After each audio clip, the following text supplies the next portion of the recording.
Hello everyone, Ben DiBono here. Talk to you today about the first part of question 12. Question 12, I thought about trying to do this in 2 videos. It's going to take us 3, and that's probably going to be the case, almost certainly going to be the case for the next 3 questions. 12, 13, and 14 are all very long. We might be able to do 13 in 2 videos. We'll just see how it goes. I was really trying, but I realized, it's just going to...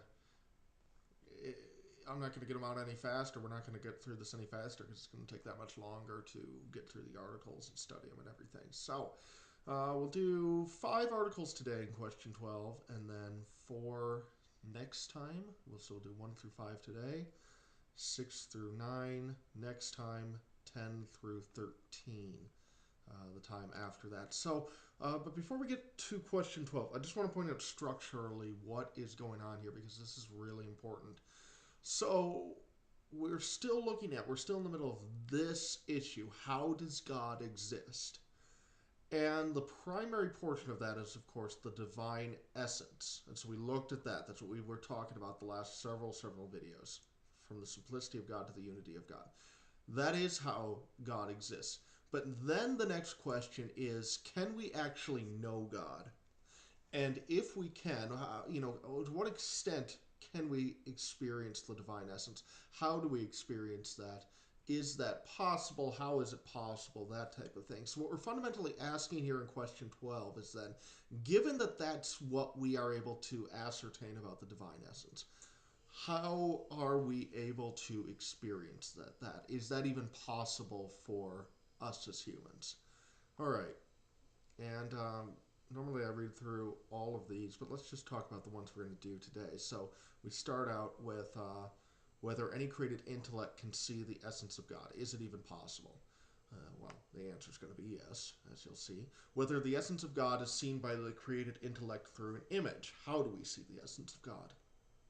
Whether the essence of God can be seen with the bodily eye. Is it a corporeal experience? Whether any created intellect by its natural powers can see the divine essence. Is this something we can do by ourselves? And then whether the created intellect needs any created light to see the essence of God, and that'll make more sense, hopefully, when we get there. All right, let's get going. So, objections to question 1. Article 1. Both John Chrysostom and Dionysius tell us that God has been seen by nothing, man or angel, so no. Everything infinite is unknown. God is infinite. We saw that in divine essence. The created intellect can know only existing things. God is not an existing thing, but existence itself. Thus, he is above all intellect. For something to be known, it must in some way be proportional to the knower. This does not apply to God, since there is infinite distance between himself, and I should have added here, and creatures. How about that? Argument from authority. 1 John 2:2 tells us that we will see God as he is. That is a verse we'll come back to throughout this question. So in other words, it's part of divine revelation that what Catholic theology is going to refer to as the beatific vision, the knowability of God, especially in the heavenly celestial experience, is possible and is in fact the purpose of humans to attain that vision. All right, argument. Man's ultimate purpose according to Scripture is to see God. See, I should have just read what was said there.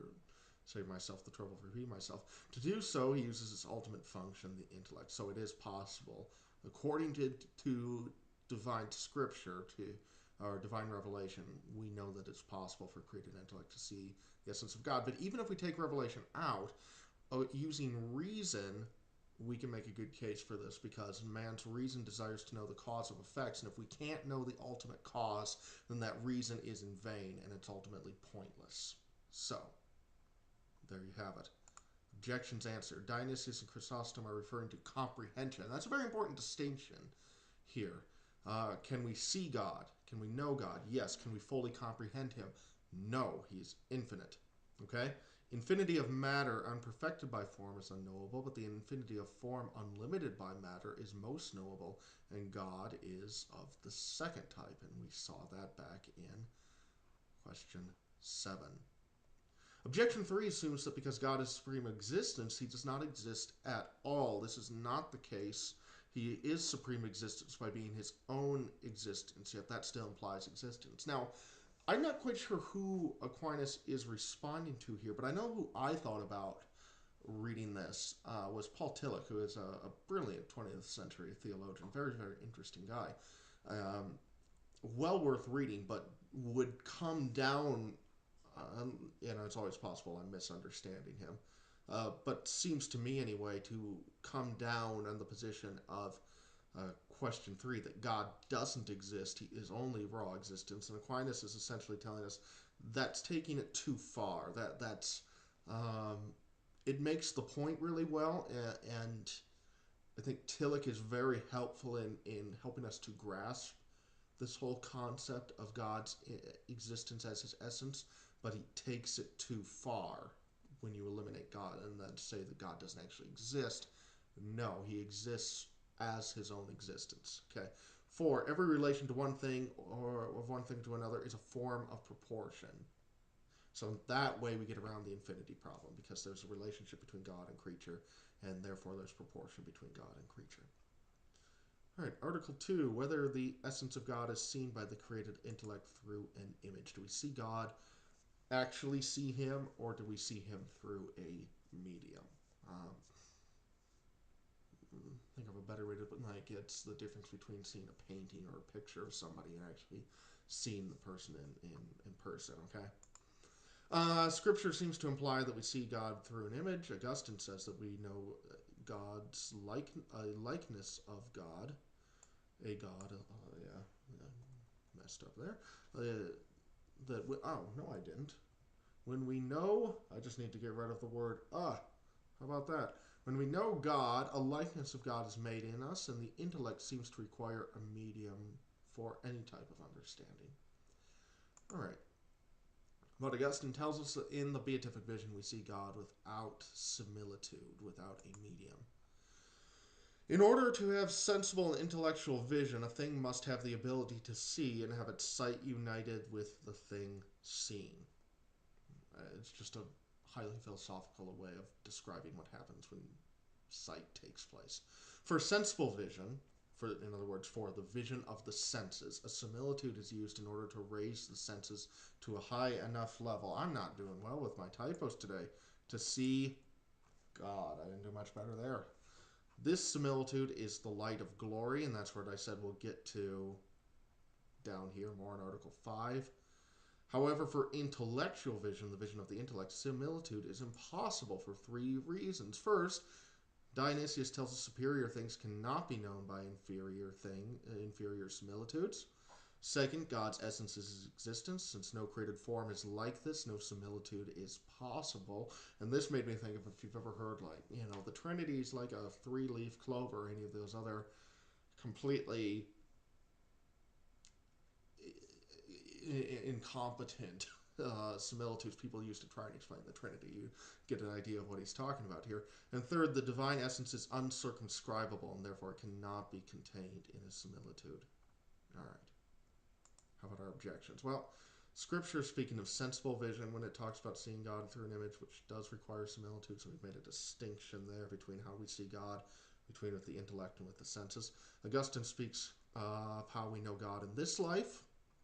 Important distinction, since we don't really see God in this way except in the beatific vision, which is in the life to come.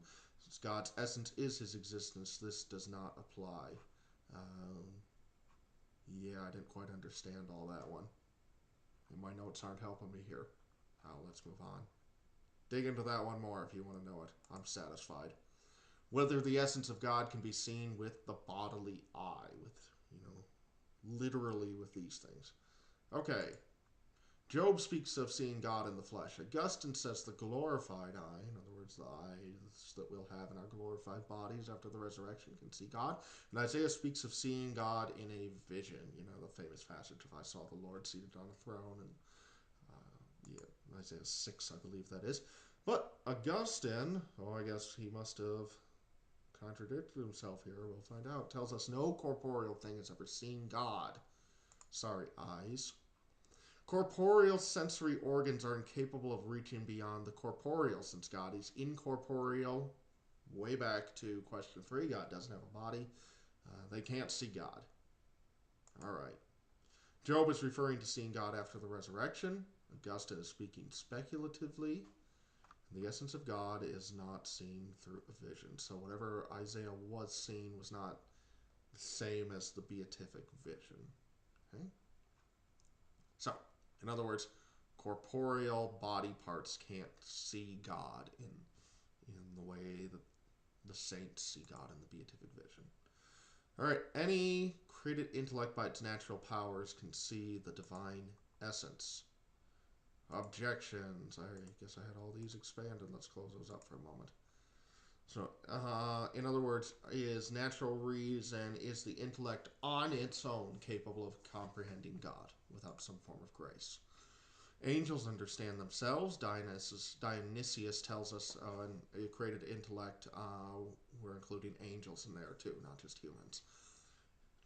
Dionysius tells us they are mirrors of God, therefore in seeing themselves they see God by their natural powers. The angels have no corporeal defects, therefore they see God with their natural powers.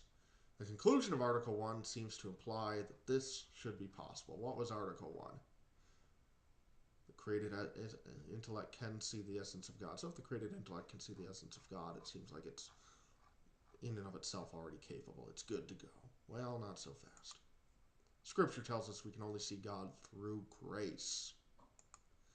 Grace here meaning concretely something that allows the intellect to see God, not grace in the sense of forgiveness of sin. So, of course, that would probably be considered a necessary precursor there. So, our intellect is capable of knowing spiritual things through similitude only by its natural powers. So, unless we're using a similitude, we can understand incorporeal things through similitude using our natural powers. But we already know from up here that that's right out in terms of being able to actually see God. So, humans, no. All right, what about those angels? Angels have no corporeal... no, that was an objection. Let's go back here. Angels are capable of knowing non-corporeal things by their natural powers. Okay, case is looking good for angels. However, God is not merely non-corporeal, but is self-subsisting. That puts him in an entirely different category. So we have corporeal, non-corporeal, self-subsisting being. That puts him beyond any natural intellectual powers, including those of the angels, except by grace. Oh my, I didn't finish. That's not good. To know God by knowing oneself is to know by similitude. This type of knowledge is not a true knowledge of essence, as proven in Article 2. So they'd be seeing God through a medium. That rules that out. All right. Sorry about this. I gotta learn to be more careful here. But since I'm mostly talking to myself in this series, it's probably okay. Alright, let's read our objections. You know what? Actually, I'm going to pause this because he has a very long... He's got quite something to say here. So, let's, using the magic of technology, you'll see me back here after I've filled those in. And by the magic of editing, I am back. So, apply to 2. The angelic intellect is not defective in terms of privation.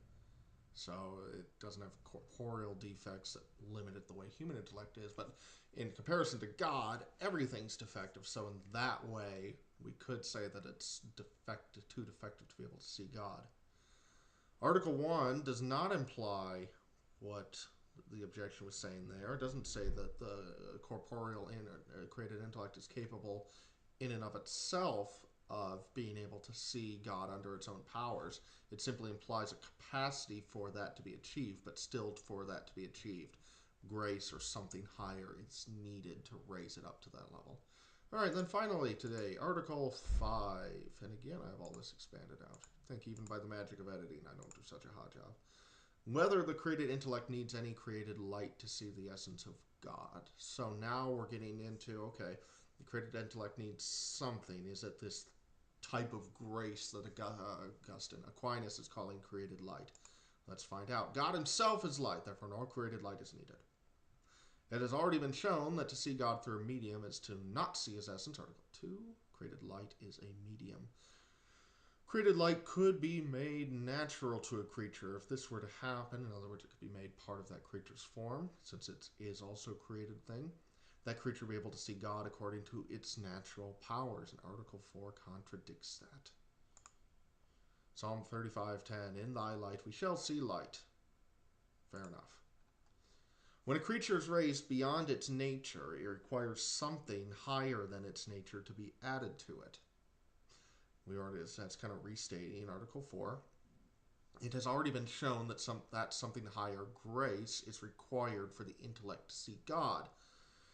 This grace is what is called light in the scripture and elsewhere, including here by Aquinas. And this created light enables us to see God and become like him. So Article 5 in some way not really saying a whole lot more. It's just kind of clarifying the terminology a bit. All right, and then replies, created light is not needed to make God seeable or intelligible to himself. He's both those things already. It is needed to make the human intellect able to see him. So the issue is on our side, not on God's side. And this light is not a medium, but a perfection of the intellect. That's a very important distinction there, clarification. And finally, this light could only become a natural part of the form of the creature if that creature had a divine nature, which has been proved impossible. All right, so that's the first part of this, and we'll get more into kind of more stuff like this throughout this question. It's a long question, but it's not quite as difficult, with a couple exceptions here and there, as some of what we've seen before. So again, we'll just continue plowing through this, and I'll be back shortly in the next day or so with the next part of question 12. Until then, I'll see you later.